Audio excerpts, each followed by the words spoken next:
Oke, bismillah. Semoga ini bisa.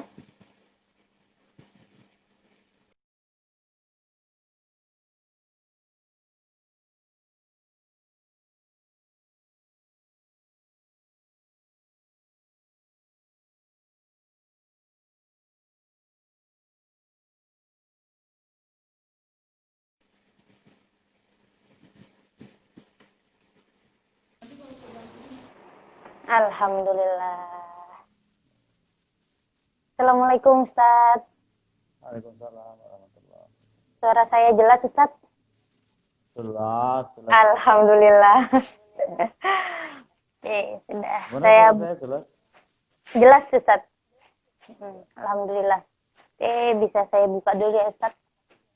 Ya. Bismillahirrahmanirrahim. Assalamualaikum warahmatullahi wabarakatuh. Alhamdulillahilladzi anzala rasulahu bil huda wa dinil haq liyudhhirahu 'alad dini kulli wa kafa billahi syahida. Asyhadu an la ilaha illallah wa asyhadu anna Muhammadan abduhu wa rasuluh la nabiyya ba'da amma ba'd. Yang saya hormati Ustadz Fahrudin SAG sebagai narasumber kita pada malam hari ini.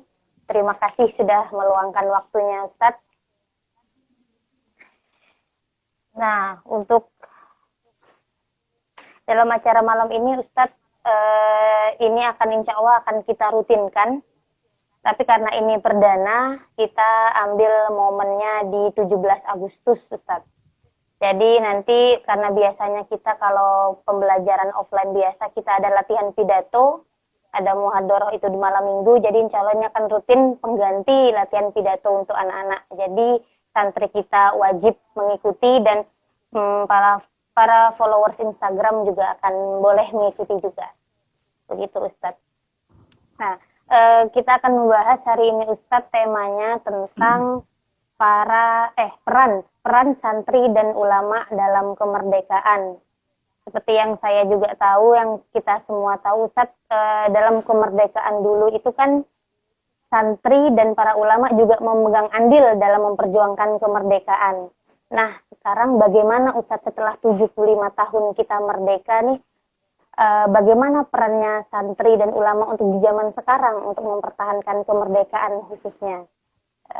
Sekarang saya berikan waktu kepada Ustadz Fahrudin yang sebelumnya akan saya bacakan dulu ya Ustadz kurikulum vitae-nya Ustadz. Ustadz Fahrudin SAG lahir di Bantul 18 Desember 1971. Pendidikannya PGAN Yogyakarta, lulus pada tahun 1990. Fakultas Dakwah YIN Sunan Kalijaga yang dulu masih YIN. Lulus tahun 1998.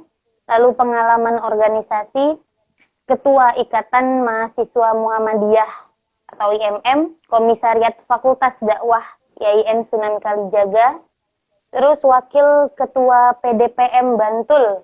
Lalu pengalaman pekerjaan, ada anggota DPRD Bantul 2 periode tahun 1999 sampai 2004 dan 2009 sampai 2014. Dan sekarang alhamdulillah mendapat amanah baru sebagai Kepala Pondok Pesantren MBS Muhibah Yogyakarta. Kami mohon bimbingannya Ustadz. Oke Ustadz, sekarang waktu dan tempat saya persilahkan. Assalamualaikum warahmatullahi wabarakatuh. Waalaikumsalam warahmatullahi wabarakatuh. Alhamdulillahi rabbil alamin. Asyhadu an la ilaha illallah wahdahu la syarikalah. Wa asyhadu anna Muhammadan abduhu wa rasuluhu alladzi la nabiyya wa la rasula ba'dah. Allahumma salli wa sallim wa barik ala nabiyyina wa rasulina Muhammadin abdillah wa ala alihi wa ashabihi wa man tabi'ahum bi ihsan ila yaumil qiyamah, amma ba'd. Yang saya hormati ustazah kita, yang saya hormati seluruh peserta diskusi online pada malam hari ini rahimakumullah yang berbahagia. Puji syukur alhamdulillah rabbil alamin, kita panjatkan kehadirat Allah Subhanahu wa taala.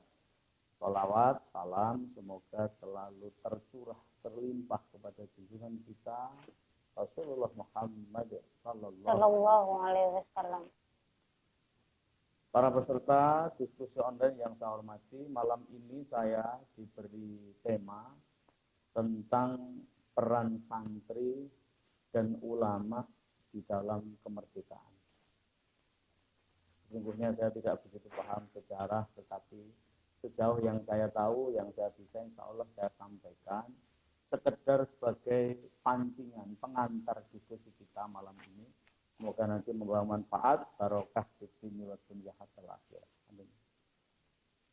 Para peserta diskusi online yang saya hormati, sebelum saya masuk pada diskusi atau pembicaraan tentang peran santri dan ulama dalam kemerdekaan, saya ingin untuk mencoba memahami motivasi para pejuang-pejuang itu, para syuhada itu di dalam mereka berjuang untuk membebaskan bangsa kita dari kemerdekaan, dari penjajahan kita.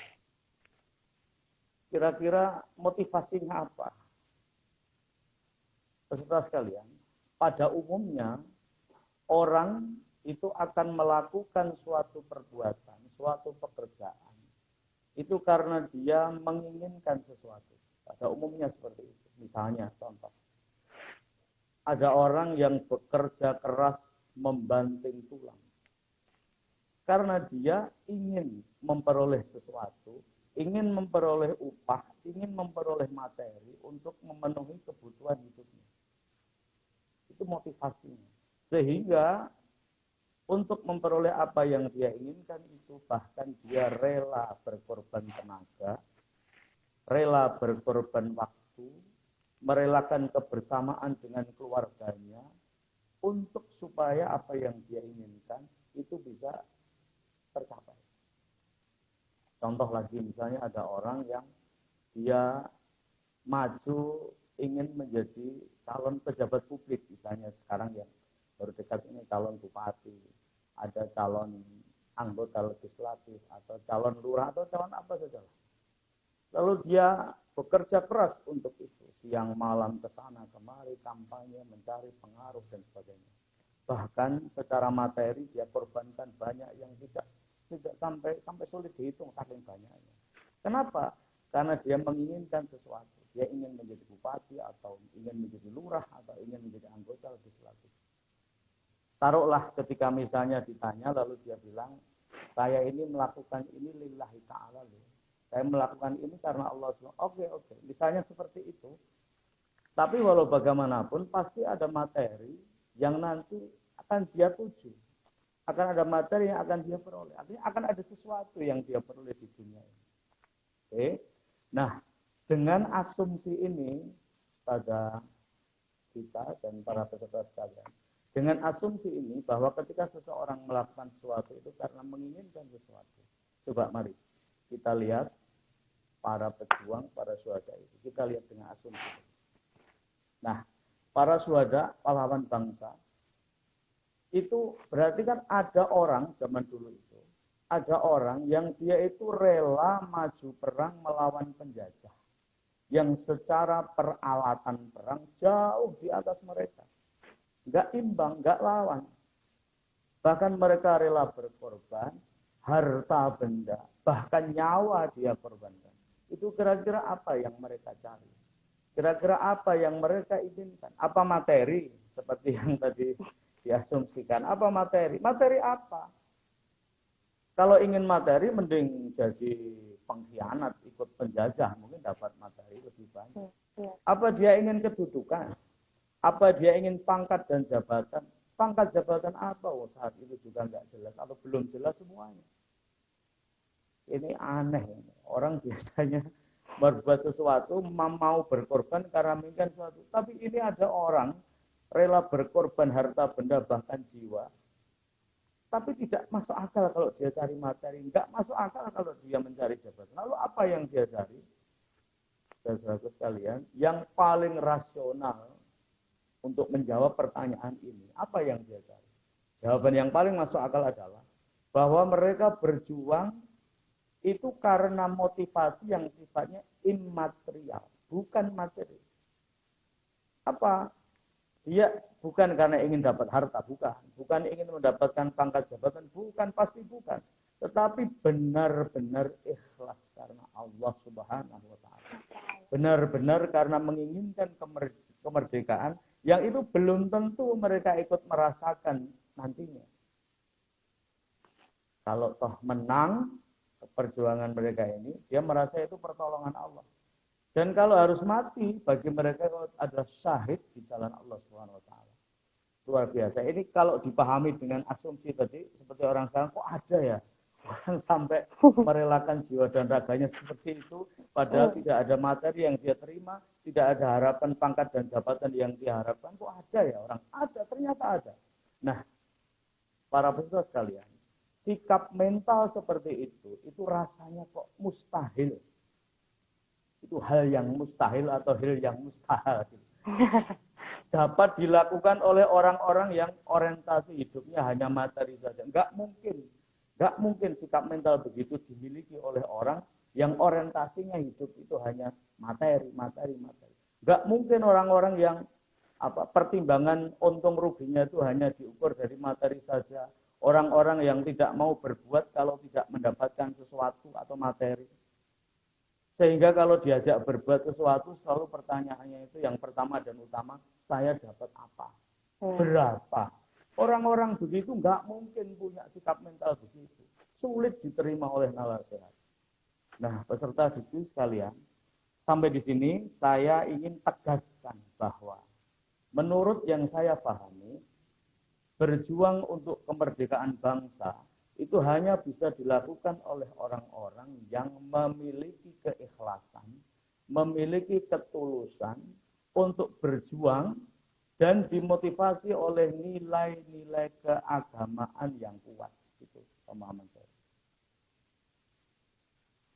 Jadi, mohon maaf, dengan tetap menghormati semua anak bangsa yang turut berjuang ya. Inilah kiranya jawaban dari pertanyaan, kenapa hampir semua perlawanan terhadap penjajah di wilayah-wilayah bumi Nusantara kita ini tidak luput dari peran para ulama dan santri. Itu jawabnya. Di mana ada pusat kajian Islam di situ, di mana ada ulama dan santri di situ, maka akan muncul perlawanan terhadap penjajah di daerah itu. Ini sebuah fakta sejarah yang tidak bisa dipungkiri. Nah, itu dimulai dari, kalau di dalam sejarah itu kan ada fase-fase perjuangan kemerdekaan. Dimulai dari fase perjuangan ketika masih sifatnya kedaerahan, kan ada fase itu. Sebelum tahun 1908, itu masih kedaerahan. Yang saat itu perlawanan cenderung bersifat fisik, berupa peperangan. Dalam masa itu kita kenal para ulama, misalnya kayak Tuanku Imam Bonjol, kemudian Cut Nyasin, Teuku Umar di Pulau Sumatera, kemudian ada lagi Sultan Agung, Pangeran Diponegoro, Pangeran Mangkubumi di tanah Jawa. Kemudian ada yang lainnya, Sultan Hasanuddin, Pangeran Antasari. Kalau kita sebut deretannya panjang sekali, tapi siapapun dia, dimanapun dia, coba lihat, telusuri biografinya. Nanti akan ketemu, dia adalah tokoh Islam. Dia adalah orang yang kuat Islamnya dan punya jaringan di sana terkait dengan kajian-kajian Islam. Artinya apa?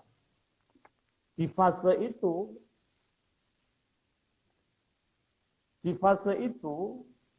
itu para ulama, para santri sudah berperan sangat kuat, sangat dominan di situ. Bahkan sejak awal perlawanan. Nah, sampai dengan fase kebangkitan nasional, kata ahli sejarah itu dimulai tahun 1908, di mana saat itu perjuangan lebih kepada perjuangan diplomatis, dengan munculnya organisasi-organisasi pergerakan nasional seperti Syarikat Islam, Tarekat Dagang Islam, Muhammadiyah, Nahdlatul Ulama, Budi Utomo dan lain-lain, itu jangan lupa, itu motornya juga para ulama. Motornya para ulama. Kita kenal nama-nama besar seperti Kiai Haji Ahmad Dahlan, kita kenal nama besar Kiai Haji Hasyim Asy'ari dan lain-lain. Luar biasa. Bahkan sampai ketika proses persiapan kemerdekaan negara kita, itu juga para ulama sangat berperan di situ. Nah, para peserta sekalian yang saya cintai, saya hormati, sampai di sini kita melihat fakta, ini fakta, bahwa ternyata semangat keagamaan yang tinggi, saya ulangi, semangat keagamaan yang tinggi itu berbanding lurus dengan tumbuhnya jiwa nasionalisme yang tinggi. Jadi jiwa keagamaan yang tinggi itu berbanding lurus dengan nasionalisme yang tinggi. Oleh karena itu, dengan tetap menghormati perbedaan pendapat, ini mohon maaf saudaraku yang berbeda pendapat, itu saya termasuk yang kurang sependapat. Untuk mengatakan tidak sependapat, biar agak sopan gitu, saya bilang, saya kurang sependapat gitu. Kalau ada orang yang mendikotomikan antara nasionalis dan agama. Kita sering dengar, ini orang ini termasuk kaum nasionalis apa? Enggak, dia termasuk kaum agama. Kan ada nasionalis. Bahkan ketika orang maju pilkada atau apa, sering bilang, wah ini gabungan antara nasionalis dan agama. Kok seakan-akan, kalau kaum agama itu tidak nasionalis? Ya seakan-akan. Kaum agama dikira tidak nasionalis. Dan seakan-akan, kalau kaum nasionalis itu tidak selalu harus agamis, itu tidak apa-apa, seakan-akan. Jadi kalau kaum nasionalis itu nggak melakukan ajaran agama, seakan-akan ya, tidak apa-apa. Dan seakan-akan kaum agama dianggap tidak punya nilai nasionalis. Ini menurut saya menyesatkan. Karena menurut yang saya pahami, kaum agama adalah seorang nasionalis yang sangat mencintai tanah airnya, mencintai bangsa dan negaranya, dan itu sudah dibuktikan oleh sejarah. Jadi jangan jangan kemudian kalau taat kepada agamanya itu dianggap tidak nasionalis. Oh, justru karena taat dengan agamanya, semakin kafah dia beragama, semakin menyeluruh dia beragama, dalam hal ini adalah berislam, maka semakin kuat rasa nasionalismenya. Jangan ajari kaum santri dengan nasionalisme. Itu sama saja ngajari bebek berenang gitu. Jangan diajari para ulama, para kiai, diajari nasionalisme. Mbah-mbahnya dulu sudah sejak awal melakukan perlawanan terhadap penjajah. Jangan dikira bahwa orang yang taat agamanya itu jauh dengan nasionalisme. Ini perlu diluruskan, Mbak Gita dan yang lain-lain. Nah, kemudian setelah kita pahami persoalan ini, saya mengajak pada diri saya sendiri dan Instagramer, MBS Muhibah semuanya, marilah kita syukuri nikmat kemerdekaan ini dengan turut mengambil peran dalam mengisi pembangunan bangsa sesuai dengan bidang kita masing-masing.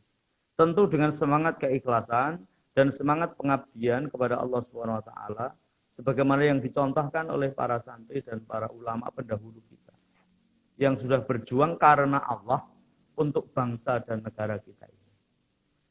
Kita dapat bayangkan saja, coba Ustaz kita bayangkan. Apabila para penyelenggara negara kita ini dan seluruh stakeholder bangsa ini itu mewarisi semangat para pejuang, mewarisi semangat para ulama dan para santri yang tadi sudah kita uraikan di depan. Mereka tidak ingin apa-apa kecuali keridhaan Allah Subhanahu wa taala dan kemerdekaan atas bangsanya. Masa pengorbanan yang seperti itu kita yang sekarang tinggal menikmati kemerdekaannya itu tidak mampu mensyukuri dengan mencontoh mereka.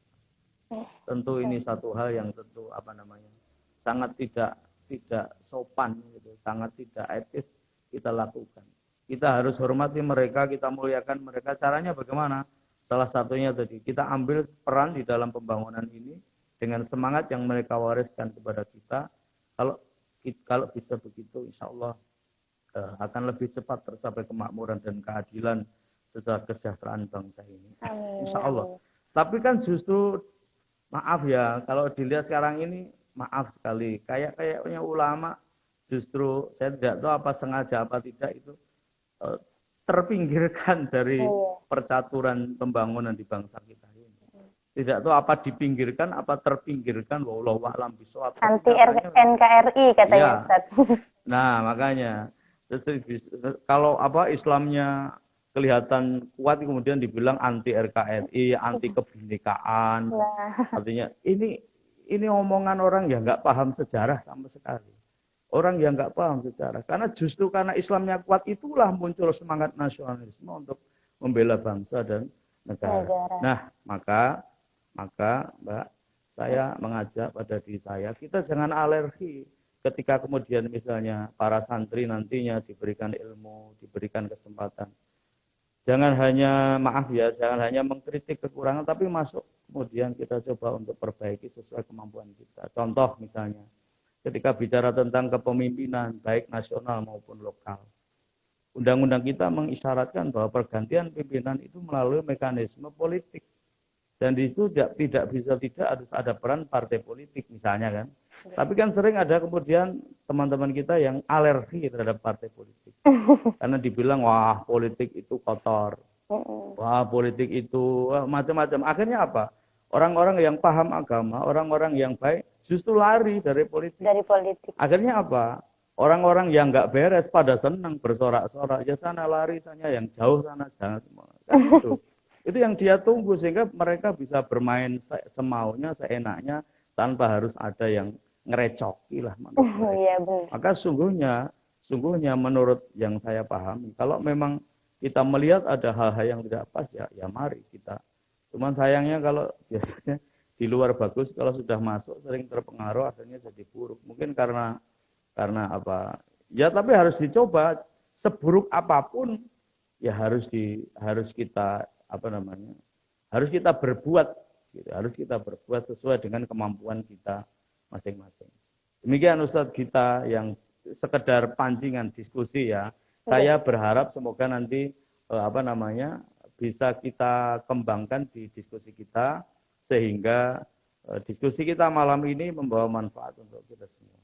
Sementara begitu banyak salah, mohon maaf. Assalamualaikum warahmatullahi wabarakatuh. Waalaikumsalam warahmatullahi wabarakatuh. Oke, sekarang bisa untuk sesi pertanyaan. Silahkan ditulis di kolom komentar pertanyaannya. Nanti akan kami pilih ya pertanyaannya. Ustadz sambil menunggu pertanyaan, saya penasaran nih Ustadz ya.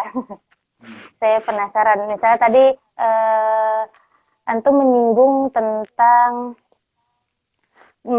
berjuang melalui politik nih Ustadz. Politik itu kan memang banyak, saya pun sering mendengar politik itu kotor dan sebagainya. Nah, cara menjaga diri Ustadz, cara menjaga diri untuk kita ingin membawa perubahan baik nih di politik melalui jalur politik gitu. Tapi suasananya itu tidak baik Ustadz. Maksudnya suasana ini sangat mengarahkan kepada hal-hal yang negatif seperti itu misalnya. Cara membentengi diri sendiri itu bagaimana? Ini mohon maaf ya Ustazah kita. Ini saya sampaikan teorinya. Teorinya. Nanti kalau prakteknya ya kita bareng-bareng karena saya belum tentu bisa gitu. Tapi teorinya yang kita ketika kita masuk ke politik, terutama ke partai politik, itu sebaiknya kita kalau memang tidak ingin larut gitu, jangan kemudian meninggalkan habitat asli kita. Misalnya kita berasal dari habitat yang dalam tanda kutip sehat, habitat yang sehat. Artinya pemikiran-pemikirannya masih jernih, masih lurus, masih baik, masih bicara idealisme dan sebagainya. Kita jangan lepas dari habitat itu. Maksudnya jangan lepas, karena sering orang kalau kemudian di politik itu, apalagi kemudian punya posisi-posisi penting, dia cenderung kemudian meninggalkan habitat aslinya. Sehingga kalau ibarat domba itu disambar serigala ketika dia sudah keluar dari rombongannya. Karena orang-orang masuk ke sebuah lingkungan ya ketika dia baik, tapi masuk pada lingkungan yang buruk itu dia akan dihadapkan pada dua pilihan. Pilihan yang pertama dia harus ikut kalau mau diterima di situ, atau kalau tidak dia harus pergi dari situ karena ada penolakan dari lingkungan yang tidak baik itu. Maka Iya. ini nggak bisa sendiri. Ah, Saudara kita nggak bisa sendiri. Kita harus buat jaringan, buat teman untuk bisa di sana bisa kuat. Jadi pertama jangan meninggalkan habitat kita, asli kita. Kemudian yang kedua, carilah teman-teman yang seidealisme, yang sepemikiran, yang sejalan dengan kita. Sehingga harus jamaah, ini nggak bisa sendiri. Dan Allah sendiri sangat menyukai perjuangan yang sifatnya berjamaah. Allah yuhibbul ladzina yuqatiluna fi sabilihi shaffan, kan, yang bersaf-saf, ka'annahum bunyanun marsus, seperti bangunan yang. Ini sekali lagi teorinya begitu, nah, praktiknya perlu perjuangan. Oke, Ustaz. Belum ada, Ustaz. Nanti di akhir sesi kita adakan kuis, Ustaz. Jadi nanti pertanyaannya bisa lewat antum memberikan pertanyaan, nanti mereka akan menjawab melalui kirim DM ke Instagram. Nanti tim admin Instagram akan memilih siapa pemenangnya. Itu, Ustaz. Jadi materinya tadi yang kita bicarakan ya. Tentang yang kita bicarakan saja, Ustaz. Ini ada satu Ustaz pertanyaan dari surname-nya SEI 4819. Pertanyaannya adalah, apa kontribusi yang bisa dilakukan santri saat masih belajar di pondok pesantren untuk bangsa? Apa kontribusi yang bisa dilakukan oleh santri saat dia belajar? Begini, kita memiliki cita-cita yang luhur, yang tinggi, boleh. Tetapi kita harus melihat posisi kita sekarang apa. Sehingga kita berpikir yang jauh boleh, tetapi action kita harus yang kita hadapi sekarang. Artinya apa? Kita memiliki cita-cita, memiliki keinginan untuk punya peran besar nanti ke depan, itu boleh. Tetapi ketika Ananda ini sekarang posisinya sebagai santri, ya, itu maksimalkan betul, belajarlah yang sungguh-sungguh sehingga nanti menjadi santri yang berprestasi. Itu caranya. Kenapa? Karena kalau menjadi santri yang berprestasi, peluang untuk bisa masuk ke tempat-tempat yang bisa kita berbuat lebih banyak itu lebih besar. Artinya sekarang yang kita yang diperjuangkan itu yang kita hadapi sekarang ini, yang ada di depan mata kita. Nah, kebetulan Ananda ini adalah seorang santri, gitu. Sehingga yang bisa dilakukan dalam rangka perjuangan untuk bangsa dan negara, kontribusi sekarang itu maksimalkan pembelajaran di pondok yang Anda ikuti, maksimalkan proses pembelajaran di situ sehingga nanti menjadi santri yang berprestasi, santri yang unggul. Nah, baru nanti kemudian langkah berikutnya pikir santri. Jadi jangan kemudian justru memikirkan yang sana-sana tapi belajarnya malas. Belum ke sana-sana setorannya macet terus. Wah. Enggak konsekuen. Jadi kalau ditanyakan apa kontribusi konkretnya, belajarlah yang sungguh-sungguh, tunjukkan ya bahwa Ananda adalah santri yang berprestasi dan mampu.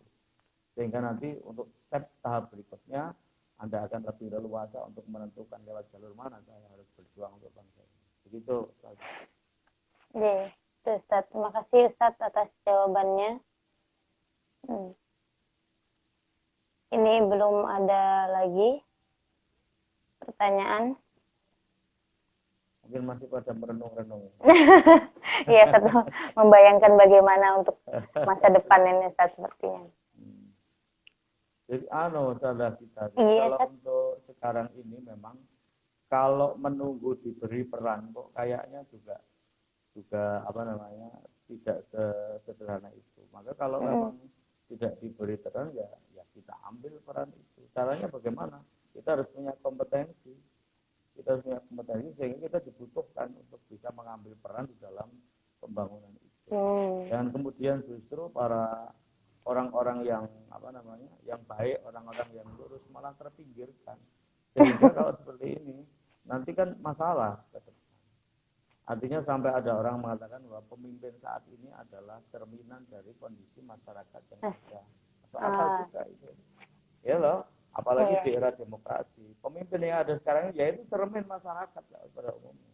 Karena yang akan jadi adalah yang paling banyak dipilih. Benar. Ya, kalau yang terpilih adalah orang baik, maka sungguhnya yang milih adalah orang-orang baik. Orang baik. Mayoritas. Mayoritas. Iya. Tapi kalau yang terpilih ternyata tidak baik, berarti yang milih itu juga mayoritas. Mayoritas. Tidak baik. Loh, yang baik kan ada Pak? Iya, tapi kalah banyak dengan yang kurang tidak baik. Ya. Kan logika sebenarnya kan seperti itu. Benar, Ustaz. Iya, iya. Sehingga pemimpin itu cermin dari siapa yang dipimpin. Yang dipimpin. Oke, ini ada Ustadz pertanyaan lagi tentang politik lagi nih Ustadz. Iya. Berpolitik yang baik itu seperti apa Ustadz?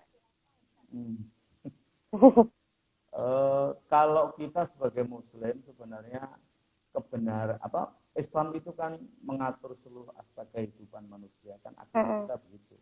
Jadi Islam itu tidak hanya berhenti pada sholat, syahadat, zakat dan puasa, tapi seluruh hidup kita dari mulai bangun tidur sampai tidur lagi semua diberi tuntunan oleh Allah dan Rasulnya. Bahkan bagaimana kita harus tidur dicontohkan oleh Rasulullah. Bagaimana kita masuk kamar mandi, keluar kamar mandi, bagaimana kalau makan, bagaimana kalau ada semua. Jadi kalau yang rinci masuk kamar mandi sudah diatur, apalagi politik, apalagi menyangkut kepemimpinan bangsa dan negara. Sehingga saya mohon maaf tidak sependapat lagi dengan saudara kita yang mengatakan jangan campur adukkan antara politik dengan agama. Agama sendiri, politik sendiri. Ya, makanya betul kalau seperti itu bisa.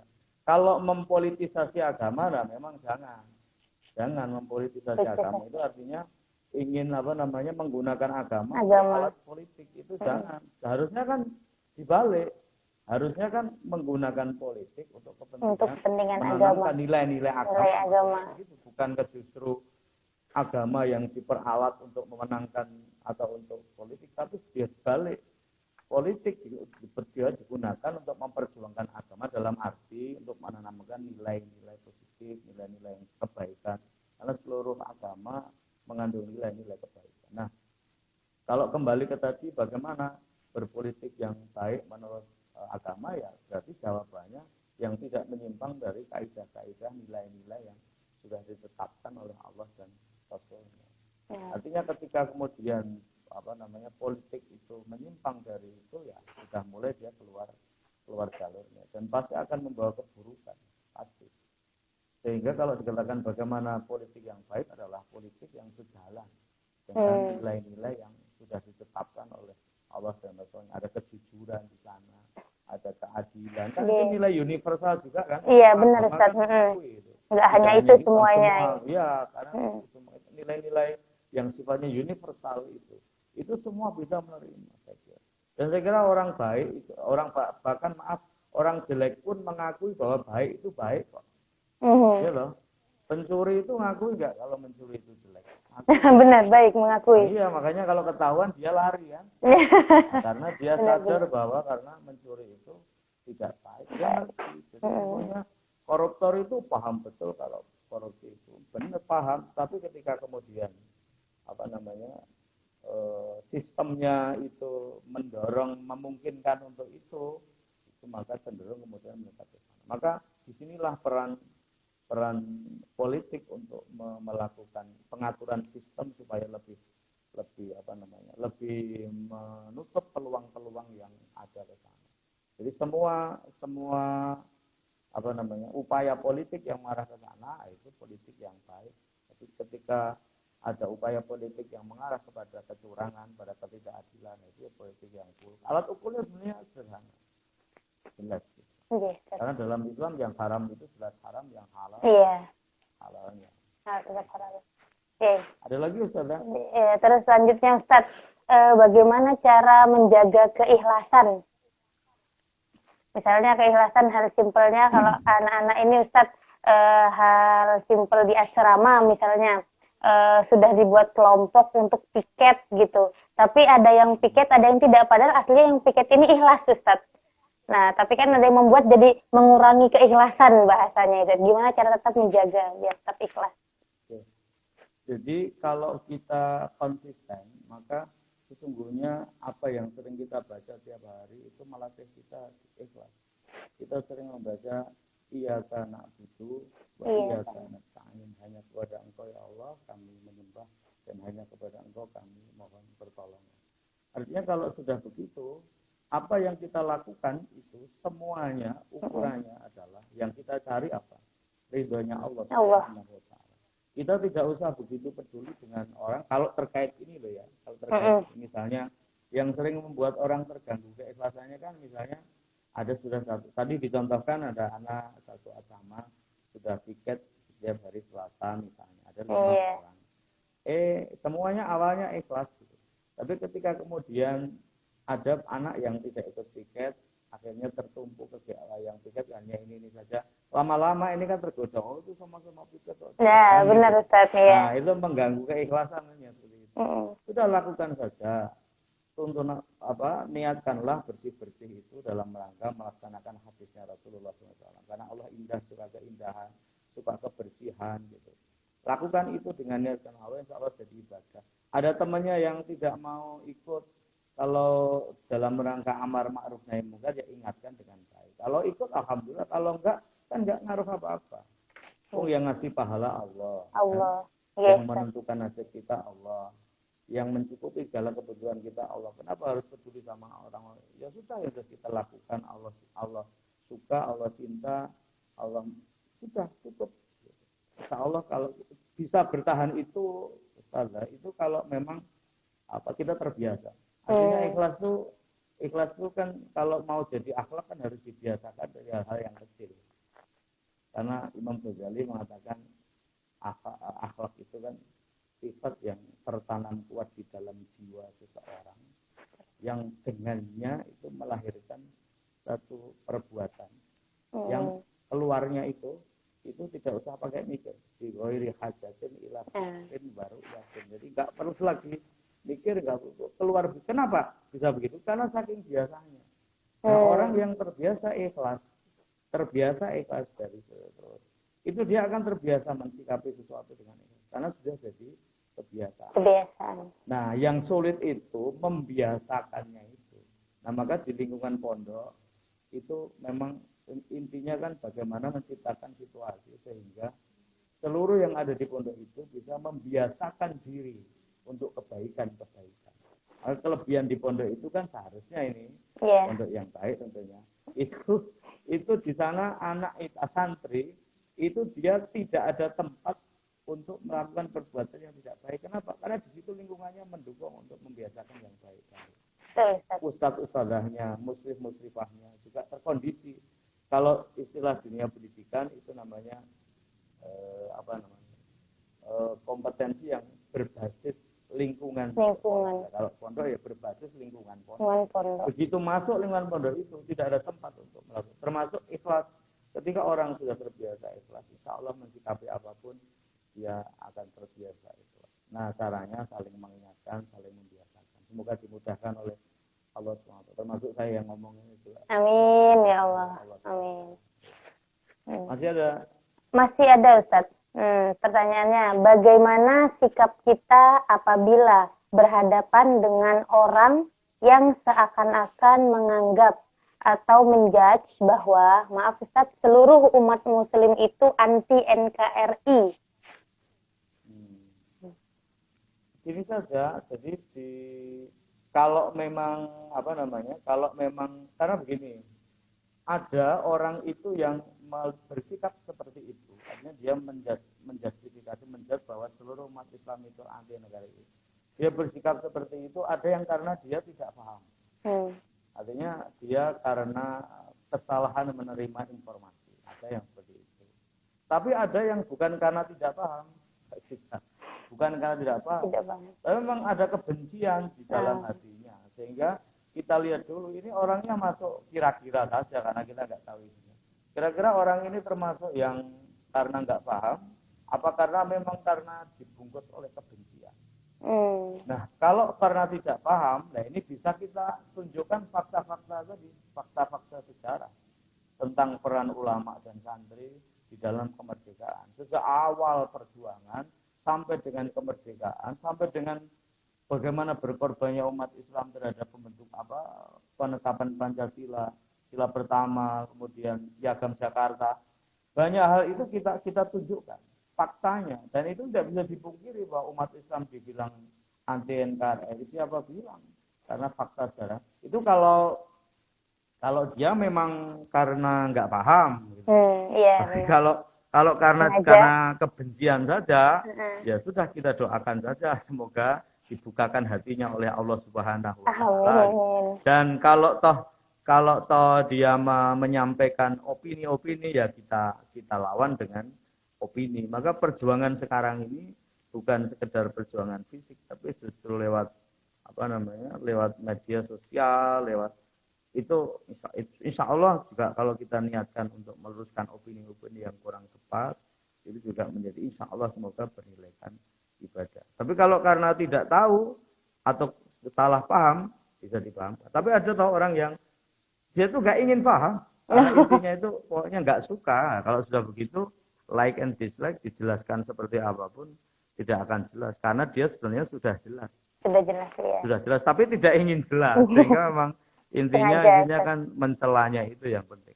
Maka kalau dia nyatakan sikapnya, dilihat kira-kira orangnya masuk tipe yang mana. Paham. Tapi yang jelas, ya tipe yang paham atau yang belum paham. Demikian, Ustaz. Ini ada lagi, Ustaz. Jika politik dan agama tidak boleh dicampur, Ustaz, lalu bagaimana agar umat Islam tidak buta politik? Ya, ini tadi saya mengatakan politik dan agama tidak boleh dicampur. Itu contoh statement yang kurang tepat loh ya. Jadi jangan kemudian justru dikira saya mengatakan politik dan agama tidak boleh dicampur. Saya tidak. Saya ingin menyampaikan bahwa ada sebagian orang yang berpendapat bahwa politik dan agama jangan dicampur. Sebenarnya istilah yang tepat bukan dicampur, tetapi jangan sampai kemudian politik dijauhkan atau tidak jangan sampai kemudian agama tidak dilibatkan di dalam urusan politik. Gitu. Karena kalau sudah bicara benar salah, boleh tidak boleh, pantas tidak pantas, itu kita sebagai seorang muslim, itu dimanapun alat ukurnya harus Al-Quran dan Sunnah, betul tidak? Oke, benar. Betul tidak? Jadi kalau ada muslim sudah mengucap asyhadu alla ilaha illallah wa asyhadu anna Muhammadar Rasulullah, kalau sudah mengucap seperti itu, berarti dia harus menggunakan Al-Quran dan hadis sebagai alat ukur segalanya. Iya. Jadi ini benar apa salah? Tanya. Kalau Quran bilang salah, salah. Termasuk di dunia politik. Dan tidak hanya politik, apapun. Ketika sudah bicara benar, salah, boleh, tidak boleh, pantas, tidak pantas, kita sebagai muslim alat ukurnya yang utama tentu adalah Al-Quran dan Sunnah. Dan Pancasila, UUD 45, itu tidak ada yang bertentangan dengan Al-Quran dan Sunnah. Semua adalah isinya sejalan dengan Al-Quran dan Sunnah. Jadi pernyataan jangan campurkan agama dengan politik itu pernyataan yang kurang tepat. Yang tepat adalah tetaplah berpolitik tapi beretika dengan mengacu kepada ajaran agama supaya politiknya itu politik yang benar sejalan dengan tuntunan agama. Yang tidak boleh tadi kan mempolitisasi agama untuk kepentingan politik. Misalnya kemudian istilah sekarang tuh pencitraan dengan nama agama ya Ustaz. Ya, atas nama agama supaya kemudian nanti setelah jadi hilang semua. Itu seperti orang jinjit, ngerti nggak? Antum ngerti nggak jinjit? Apa itu Ustaz? Jinjit itu apa ya? Jinjit. Sebenarnya tingginya cuma segitu, tapi kemudian ditambah-tambah tinggi gitu Ustaz ya. Gitu supaya kelihatan gagah gitu dia. Ya kalau begitu nanti kuat cuma berapa saat. Makanya ada yang calon bupati calon anggota dewan atau calon lurah, saat dia nyalon, yang tampak kebaikannya semua. Jadi rendah hati, suka menolong, suka membantu. Tapi begitu jadi hilang semua karena dulu kan jinjit. Ketika jinjit kemudian keju itu apa ya bahasa Indonesianya? Merasa lelah gitu, lalu Ah, kembali ya. lagi ke posisi semula. Bukan seperti itu politik dalam pemahaman Islam. Makanya itu kan bukan akhlak karena dibuat-buat. Dibuat-buat. Kalau akhlak itu aslinya, ya aslinya seperti apa ya itu yang saya. Makanya Mbak kita kembali ke tadi apa namanya? Saya tidak mengatakan tidak boleh Tidak mencampurkan boleh. politik dan agama. Saya tadi mengatakan ada orang yang berpendapat seperti itu. Padahal seharusnya tidak seperti itu. Semua segmen kehidupan manusia termasuk politik itu harus dijiwai oleh nilai-nilai agama yang kita yakini. Islam yang saya belajar sejak kecil seperti itu diajari oleh orang-orang tua kami. Itu. Jangan menyalahgunakan agama ya Ustaz ya dalam berpolitik. Iya. Bukan ya, jangan dijual murah kemudian. Iya, itu jual nama agama biasanya kan. Iya. Ada lagi Ustaz pertanyaan. Sekarang banyak orang yang anti Arab, padahal kemerdekaan kita banyak dibantu para habaib. Bagaimana menyikapi hal itu, Ustaz? Monggo. Ya, tadi tunjukkan fakta, tapi tentu dengan kepala dingin. Karena sering kalau kita apa namanya menyampaikannya dengan bahasa yang apa namanya seperti baper lah gitu. Itu sering justru memancing reaksi memancing reaksi balik yang lebih keras. Maka kalau saya itu perlu diluruskan. Ini sebenarnya bukan masalah Arab atau non Arab. Faktanya kan kita sejak awal dekat dengan saudara-saudara kita dari Arab. Faktanya kan kita dekat termasuk dukungan saat Indonesia merdeka pada saat itu dan lain-lain lah. Makanya tadi saya sampaikan kalau ada saudara-saudara kita yang seperti itu, kalau memang karena belum paham, ya kita pahamkan dengan fakta-fakta tadi bahwa dulu kemerdekaan kita dan sebagainya tentang jasa-jasa para ulama dari Timur Tengah yang itu kita pahamkan. Gitu. Kalau memang dia belum paham, tapi kalau karena kebencian tadi itu, naudzubillah kalau itu sudah. Karena yang namanya kebencian, ketidaksukaan itu mematikan objektivitas. Ya, kalau orang sudah tidak suka itu, kalau orang Jawa bilang kencono katon wingko, nggak tahu lah. Nggak tahu satu apa itu Ustaz? Nggak tahu lah, kasih tahu kencono katon wingko itu sebenarnya dia itu permata. Tapi karena sudah nggak suka itu jadi seperti wingko itu pecahan genting itu. Pecahan genting. Iya, padahal sebenarnya dia, tapi karena sudah terlanjur nggak suka. Orang kalau sudah tidak suka, like and dislike, sulit untuk diajak. Makanya termasuk tadi, apakah kebencian terhadap Arab itu karena memang tidak pahamannya, korban